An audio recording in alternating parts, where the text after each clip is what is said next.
मोदी ने अपना कहर बरसाना। शुरुआत करेंगे सबसे पहले झारखंड की खबर से और नौकर के घर पर कुबेर का खजाना मिला है। दरअसल झारखंड के रांची में ईडी की बड़ी कार्रवाई सामने आई है। ईडी की टीम ने कई नेताओं अफसरों के घर पर छापेमार कार्रवाई की और इस दौरान झारखंड के ग्रामीण विकास मंत्री आलमगिरी के पीएस के नौकर के पास से करीब 25 करोड़ रुपए नगद बरामद किए गए हैं।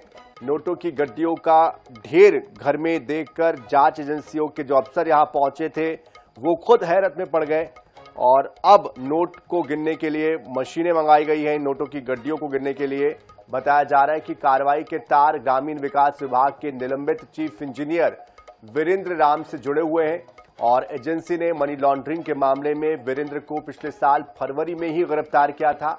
मामले में सियासत भी तेज हो गई है। प्रधानमंत्री नरेंद्र मोदी ने ओडिशा के नबरंगपुर में रैली के दौरान इस मुद्दे को उठाया। झारखंड में कैश मिलने पर उन्होंने कहा कि आज घर जाओगे तो टीवी पर देखना झारखंड में नोटों के पहाड़ मिल रहे हैं। तो लगातार ये जो कार्रवाई है जारी है। हालांकि ये जो नोट मिले हैं शुरुआती दौर में 25 करोड़ का आंकड़ा था, लेकिन बढ़कर ये 30 करोड़ के पार होने की बात भी कही जा रही है।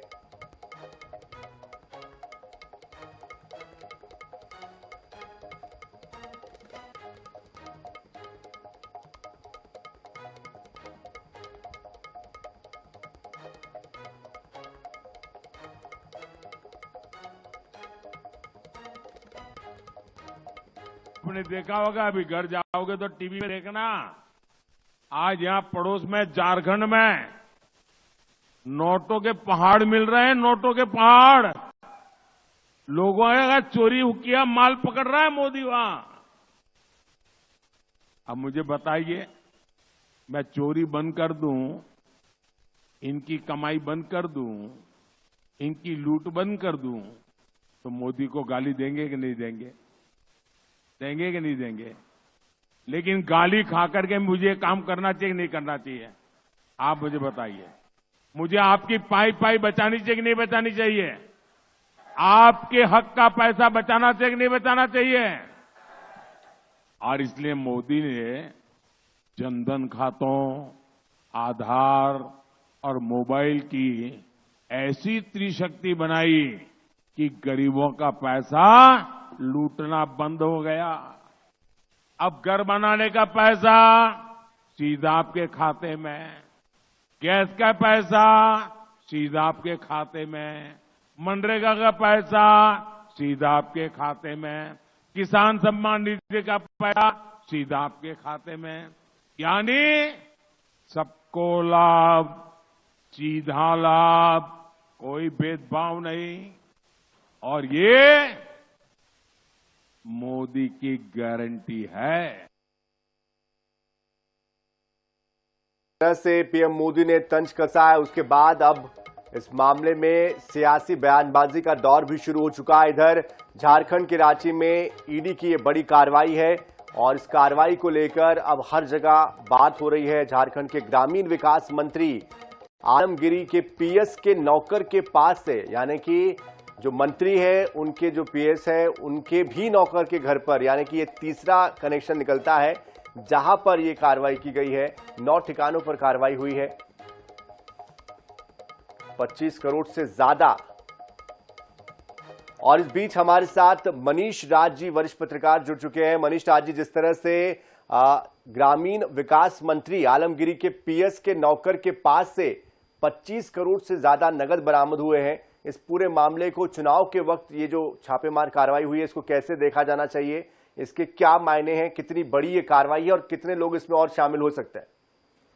देखिए, निश्चित तौर पे क्योंकि ईडी की कार्रवाई काफी दिनों से चल रही है, लगातार जो तार निकलते जा रहे हैं उनसे जुड़े लोगों के ठिकानों पे जो छापेमारी चल रही है, आज वही उसी की कड़ी थी।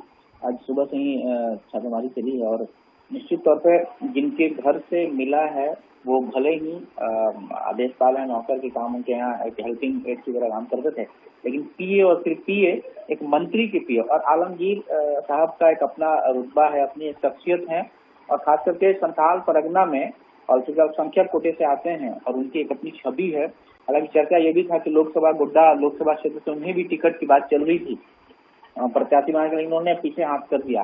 तो एक ऐसे छवि वाले जिनकी अपना एक कदावर नेता माने जाते हैं, जिनकी पहुंच है, लोग उन्हें मान सम्मान देते हैं, इलाके में भी जाके खिलाया, तो निश्चित तौर पर उनके पीए के वजह से निकलना तो निश्चित तौर पर जाहिर तौर पर जिस तरह से ये चीजें सामने आई हैं, इसमें आगे और तार कहां तक जुड़ सकते हैं? क्या और भी ऐसे कोई नेता है जिनके यहाँ पर ये कार्रवाई हो सकती है? कोई उद्योगपति है जिसके बाद सरकार, चूंकि जाहिर तौर पर सरकार पर सीधे अब आरोप लग रहे हैं, आलोचना हो रही है? निश्चित तौर पर अब चूंकि ये ईडी के बारे में जिन्हें ईडी के पास जो मिलेंगे, अब जिनके घर से आज मिली है वो कुछ बताएंगे, उनसे कुछ जानकारियां मिलेगी एजेंसी को, तो फिर कार्रवाई आगे बढ़ेगी और फिर आगे और जगहों पर छापेमारी होगी। इसके बाद ही अब बहुत प्री मैच्योर होगा इस पर कुछ कहना कि किनके यहाँ जा सकता है, लेकिन जांच एजेंसी जांच कर रही है, इसके बाद उनसे आगे बढ़ेगा। चलिए, बहुत शुक्रिया मनीष जी हमारे साथ जुड़ने के लिए। जाहिर तौर पर चुनाव के वक्त ये बड़ी कार्रवाई हुई है और अब इसके तार और कहां जुड़ते ये देखना होगा और इस पर राजनीति भी किस तरह की होती है ये भी समझना होगा।